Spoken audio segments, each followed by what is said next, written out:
Eu aposto que se você tem um filho que ainda não fala ou que fala muito pouco em relação ao que é esperado para a idade dele, você já ouviu o seguinte comentário: "Ah, não liga não, ele não tá falando porque ele tem preguiça". Eu, Paula, fonoaudióloga, estou aqui nesse canal hoje para quebrar de uma vez por todas esse mito de que criança não fala porque tá com preguiça. Vem comigo.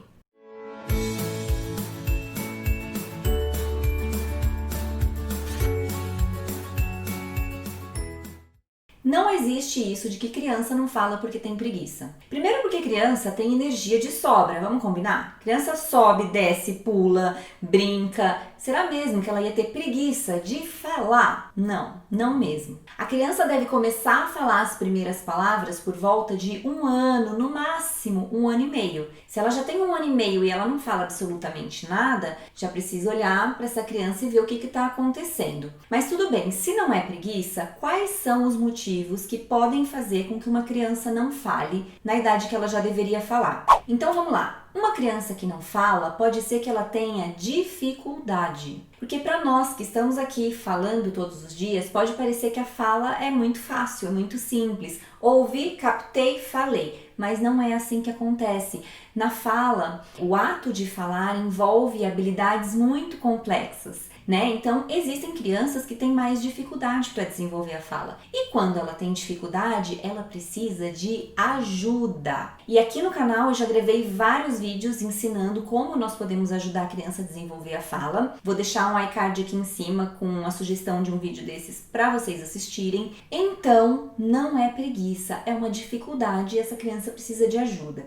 Se você não consegue ajudá-la em casa, é importante levar para passar por uma avaliação para ver como ajudar, especificamente o que exatamente aquela criança tem de dificuldade para se comunicar. Vale lembrar também que uma dificuldade não necessariamente está relacionada com um transtorno, mas pode ser também um transtorno. A criança pode apresentar um transtorno do desenvolvimento, como autismo, por exemplo, ou um transtorno de linguagem, um problema maior relacionado ao desenvolvimento de linguagem que está afetando a fala. Mas eu vou frisar bem forte para vocês aqui que nem toda criança que não fala ou que tem um atraso de fala é autista. Eu recebo mensagens de muitos pais assim desesperados. Meu filho ainda não fala, será que ele é autista? E não, gente, o diagnóstico de autismo, ele não é tão simples assim. Ah, a criança não fala, autista. Existem várias questões comportamentais que devem ser avaliadas, não só pelo fonoaudiólogo, mas por uma equipe, para dizer se uma criança tem autismo ou não. Então, nesse caso,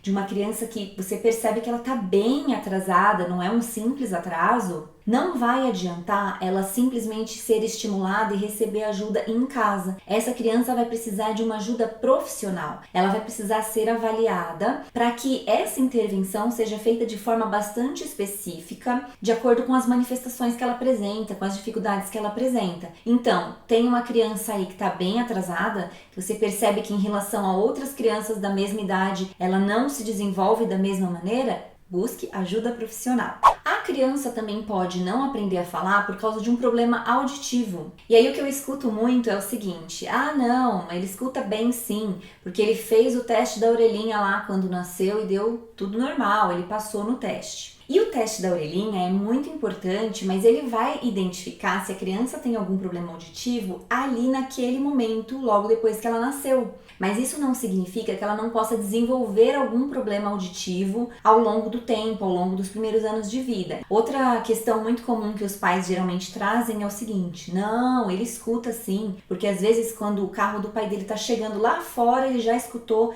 e já corre no portão para ver o pai, né? Ele consegue ouvir sons. E o que vale frisar aqui é que uma criança com dificuldade para ouvir não necessariamente é uma criança surda, né? Existem vários níveis de perda auditiva, vários graus de perda. E aí, um grau pequenininho que pode fazer com que a criança escute muitos sons à volta dela, pode prejudicar a fala, porque ela vai perder sons mais baixinhos, vamos dizer assim. Por exemplo, nós temos vários sons da fala, né? Vou dar exemplo de um som baixinho aqui, o som do S. Se eu falo sapo, olha só o som do S.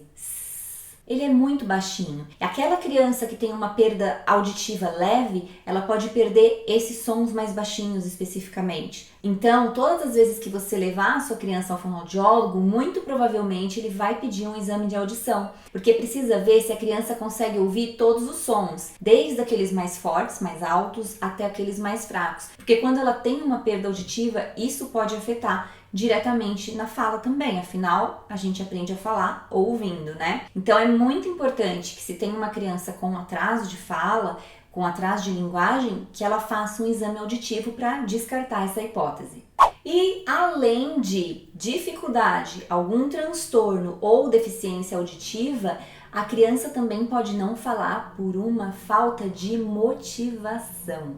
E veja bem que falta de motivação não é a mesma coisa que preguiça, tá? Vou explicar para vocês. Falta de motivação é aquela criança que não tem motivo para falar, porque ela já recebe tudo pronto na mão dela. Então, ela tem sede? Ah, mas a mãe já tá o tempo todo oferecendo água para ela. Então, ela nem deu tempo de sentir sede para tentar pedir água porque já tá ali. Ou ela tem os horários certinhos para comer, então a comida já tá ali na frente dela, ela não precisa pedir. Os brinquedos estão todos na frente, na mão dela, ela não precisa pedir. Então, é legal que em alguns momentos a gente dificulte um pouco o acesso daquilo que a criança quer para que ela tente se expressar de alguma forma para conseguir o que ela quer. E aí eu vou ressaltar para vocês aqui que a gente não vai fazer terrorismo com as crianças, do tipo, eu estou aqui com uma garrafinha de água. Então, você quer água? Então fala pra mim, água. Não, se não falar eu não dou. E aí você fica forçando a criança a tentar falar, se ela não sabe falar, ela não vai conseguir. Então, essa técnica de não entregar até que a criança fale não dá certo. Qual é a dica então?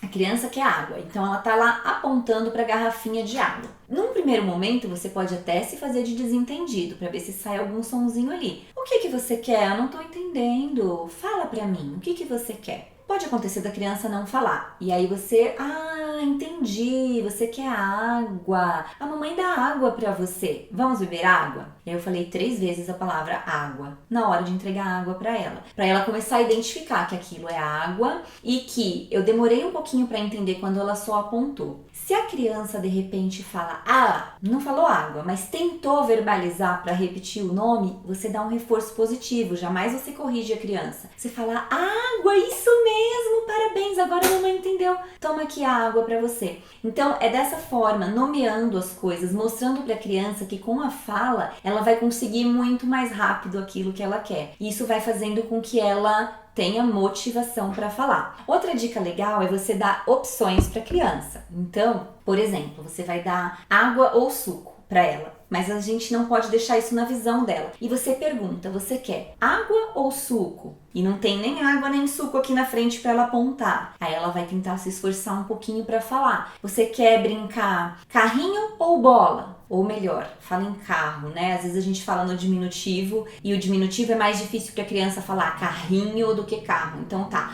você quer brincar com o carro ou com a bola? E aí ela não tá vendo o carro nem a bola para apontar, ela pode tentar verbalizar. São só dicas mais genéricas, tá? Mas o que eu quero trazer para vocês aqui é que não adianta forçar a criança a tentar falar, do tipo, eu só entrego isso aqui para você se você falar. E também que estimular e motivar não é o mesmo que cobrar, não é o mesmo que ficar corrigindo. Então, no meio de uma brincadeira, você pode ensinar várias palavras para a criança, brincando, dentro de um contexto. Isso é o mais importante, a criança vai aprender a falar em situações contextualizadas. Não adianta você sair com ela pela casa, por exemplo, pegando um monte de objeto e mostrando e falando o nome, porque está totalmente fora de contexto. Mas, por exemplo, no meio de uma brincadeira, você pode nomear os brinquedos. No momento do almoço, na hora das refeições, você pode falar o nome dos alimentos que ela está comendo, mostrar, explicar, olha só, a comida está quente, esse aqui está gelado, a beterraba é roxa. Enfim, você vai dando características, você vai conversando de forma natural com a criança e é exatamente essas situações contextualizadas que farão com que a criança tenha motivação para se comunicar. Em suma, resumindo então esse vídeo, uma criança pode não falar porque ela tem dificuldade, porque ela tem um transtorno, porque ela tem um problema auditivo ou por falta de motivação, não por preguiça. E o melhor que você pode fazer é estimular essa criança. Aqui no canal você encontra diversas dicas, eu já gravei muitos vídeos falando sobre fala e linguagem infantil, mas quando uma criança realmente está com dificuldade ou com um atraso significativo, não basta você pegar as dicas aqui da internet, você precisa investigar profundamente o porquê dessa criança não falar. E quem vai conseguir investigar de fato, com embasamento científico, com conhecimento, é o fonoaudiólogo. Então, procure o fonoaudiólogo, pode ser que ele avalie sua criança e só te oriente sobre o que você precisa fazer para estimular de forma mais específica, de acordo com o que ele encontrou na avaliação. Pode ser que realmente seja algo mais sério e quanto antes você descobrir e intervir, maiores são as chances de um bom desenvolvimento do seu filho. Então não fique aí esperando, não fique aí angustiado. Vai tirar essa pulguinha que está atrás da orelha com relação ao desenvolvimento de fala do seu filho, ok? Se você ainda não me acompanha nas redes sociais, corre lá no @Dicas da Fono. Vai ser um grande prazer ter você me acompanhando por lá também. Inscreva-se aqui no canal caso você ainda não seja inscrito e me deixe saber nos comentários que outros vídeos vocês gostariam de ver por aqui. Espero que vocês tenham gostado do vídeo de hoje, que tenham entendido definitivamente que não existe criança com preguiça de falar e que procurem ajuda para o filho de vocês, caso haja essa necessidade, ok? Um beijo e até o próximo vídeo.